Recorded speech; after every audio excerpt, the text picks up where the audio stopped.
Hello guys, welcome back to my YouTube channel. ക്രിസ്മസിൻ്റെ അന്ന് ചെറിയ രീതിയിലാണ് ശരി നമ്മൾ ആഘോഷിച്ചിട്ടുണ്ടായിരുന്നു കേട്ടോ. കുഞ്ഞൊരു ട്രീ ഒക്കെ വെച്ച് അലങ്കരിച്ച് ക്രിസ്മസിൻ്റെ തലേ ദിവസം അതുപോലെ അന്നേ ദിവസം നമ്മുടെ നാട്ടിൽ കുഞ്ഞു കുഞ്ഞു പിള്ളേരും വലിയവരും എല്ലാവരും വേഷം കെട്ടി പപ്പാജിയുടെ വേഷം കെട്ടിയിട്ടൊക്കെ ഒരുപാട് പേര് വന്നിട്ടുണ്ടായിരുന്നു. ഭയങ്കര രസമാണ് അന്നത്തെ ആ ഒരു ദിവസം. ഈ ഒരു ട്രീ ഞാൻ കഴിഞ്ഞ വർഷം വാങ്ങിച്ചതാണ് കേട്ടോ. അതിൻ്റെ കാലൊക്കെ പൊട്ടിയിട്ടുണ്ടായിരുന്നു. അതുകൊണ്ട് തന്നെ ഞാൻ ആ തുന്നൽ മിഷീൻ്റെ മുകളിൽ വെച്ചിട്ട് അഡ്ജസ്റ്റ് ചെയ്തിട്ടാണ് കേട്ടോ വെച്ചിട്ടുള്ളത്.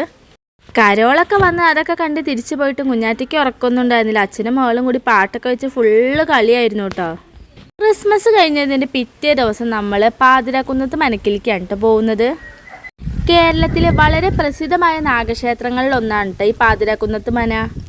വൃശ്ചികം 1 തൊട്ട് 41 ദിവസം വരെയാണ് കേട്ടോ ഇവിടെ കൂടുതലായിട്ടും ആളുകളെല്ലാം വന്നു പോകുന്നത്. ഈ ഒരു മരയ്ക്ക് ഒരുപാട് ഐതിഹ്യങ്ങളും കാര്യങ്ങളൊക്കെ ഉണ്ടിട്ട് നമ്മൾ 41 ദിവസം, അതായത് അതിൻ്റെ തലേ ദിവസമാണ് കേട്ടോ നമ്മൾ പോകുന്നത്. അത്യാവശ്യം നല്ല തിരക്ക് ഉണ്ടാവാറുണ്ട്. പക്ഷേ ഇന്നെന്താണോ നമ്മൾ പോകുന്ന ദിവസം വലിയ രീതിയിലുള്ള തിരക്കൊന്നും ഉണ്ടായിരുന്നില്ല. നമ്മുടെ ചെർപ്പുളശ്ശേരി കൈലിയാട് അടുത്ത് മനപ്പടിയാണ് കേട്ടോ ഈ ഒരു മന ഉള്ളത്. കറക്റ്റ് പറയുകയാണെന്ന് വെച്ചാൽ ഷൊർണൂരിൽ നിന്ന് 11 കിലോമീറ്റർ ദൂരം ഇവിടേക്കുണ്ട്. ജസ്റ്റ് ഒരു അരമണിക്കൂറിനുള്ളിൽ നമുക്ക് അവിടേക്ക് എത്താൻ പറ്റും. ഞങ്ങൾ രണ്ടുപേരും ബൈക്കിലാണ് കേട്ടോ പോയിട്ടുണ്ടായിരുന്നത്. പിള്ളേരെല്ലാവരും ഉള്ള കാരണം അമ്മയും അച്ഛനും എല്ലാവരും കൂടിയിട്ട് ഓട്ടോറിക്ഷയിലാണ് കേട്ടോ പോയത്. അവിടെ ചെന്നപ്പോൾ തന്നെ പൊതുവേ ഉള്ള പോലത്തെ ഒരു തിരക്ക് അനുഭവപ്പെട്ടിട്ടുണ്ടായിരുന്നില്ല. ഇതുപോലുള്ള ഒത്തിരി സ്റ്റെപ്പ് പടികൾ കയറിയിട്ടാണ് കേട്ടോ നമ്മൾ അവിടേക്ക് പോവുക. ആദ്യ കാലത്തൊക്കെ അവിടേക്കൊക്കെ പോകാൻ ഒരുപാട് പേടി തോന്നുത്രേ. അതായത് നല്ല പോലെ തിക്കി തെറിഞ്ഞിട്ട് കാടൊക്കെ നടന്നതായിരുന്നു അത്ര ഈ ഒരു സ്ഥലം. നമുക്ക് നടക്കാൻ പോലും അങ്ങനെ ഇടം ഉണ്ടായിരുന്നില്ല. ഇപ്പോഴൊക്കെ അത് കറക്റ്റ് ആ മനക്കാരൊക്കെ കൊടുത്തിട്ട് നമുക്ക് നടക്കാനുള്ള സ്ഥലമൊക്കെ ആക്കിയിട്ടുണ്ട്. ഞാനിങ്ങനെ പറഞ്ഞു കേട്ടിട്ടുണ്ട് നമ്മൾ പ്രാർത്ഥിക്കുന്നതിൻ്റെ ഇടയിൽ ഒരുപാട് പേര് നാഗത്തിനെയൊക്കെ കണ്ടിട്ടുണ്ട് എന്നൊക്കെ.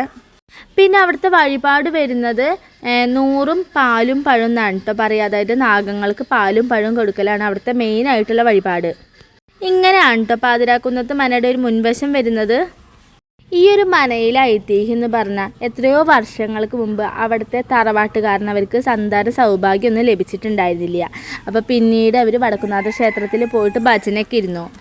ആ ഭജന ഇരുന്നതിൻ്റെ 41 ദിവസം അവിടുത്തെ ദൈവത്തിൻ്റെ അരുളിപ്പാടുണ്ടായി. അതായത് മനയിലേക്ക് തന്നെ തിരിച്ചു പോവാൻ പറഞ്ഞിട്ട്.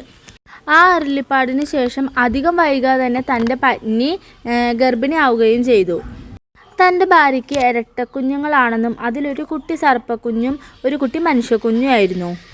ആ 2 കുട്ടികളും ഒന്നിച്ചുറങ്ങി, ഒന്നിച്ച് ഭക്ഷണം കഴിച്ച്, ഒന്നിച്ച് പഠിച്ച്, അങ്ങനെ 2 പേരും ഒന്നിച്ചായിരുന്നു കേട്ടോ. ഒരേപോലെ ആയിരുന്നു കഴിഞ്ഞിട്ടുണ്ടായിരുന്നത്. കുറേ വർഷങ്ങൾ കഴിയുന്തോറും അവരുടെ നാട്ടുകാർക്കും അതുപോലെ കുടുംബക്കാർക്കൊക്കെ ആ സർപ്പക്കുഞ്ഞിനെ കണ്ടിട്ട് ഭയങ്കര പേടിയായി. അതുകൊണ്ട് തന്നെ ആരും തന്നെ ആ മനക്കിലേക്ക് വരാതെയായി. അതുകൊണ്ട് തന്നെ ആ ഒരു സർപ്പക്കുഞ്ഞിൻ്റെ അമ്മയ്ക്ക് ഭയങ്കര മനോവിഷമൊക്കെ ഉണ്ടായിരുന്നു. അപ്പം എന്നിട്ട് ആ മനോവിഷമം ആ സർപ്പക്കുഞ്ഞിനോട് പറയുകയും ചെയ്തിട്ടുണ്ടായിരുന്നു. അപ്പം അത് കേട്ടതും ആ സർപ്പക്കുഞ്ഞ് വടക്കിനിയിൽ പോയിട്ട് അന്തർധാനം ചെയ്ത് സ്വയംഭുമായിട്ട് മാറി. അങ്ങനെയാണ് ഇത്ര അവിടുത്തെ വിശ്വാസം. അങ്ങനെ മാറുന്നതിന് മുമ്പ് ഒരുപാട് അനുഗ്രഹങ്ങളൊക്കെ ആ മനയ്ക്ക് നൽകിയിട്ടുണ്ടായിരുന്നു.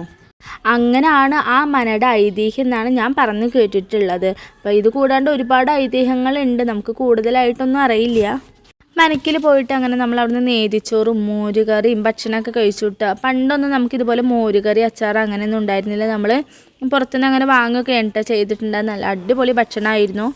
നീതിച്ചോറാണെങ്കിൽ പോലും അത് ഭയങ്കര ഒരു പ്രത്യേക സ്വാദാണ് കേട്ടോ. എത്രയോ പേരാണ് അവിടുത്തെ ആ ഒരു നാഗക്ഷേത്രത്തിൽ വന്നിട്ട് ആ ഭക്ഷണം കഴിക്കാനായിട്ട് വരുന്നത്.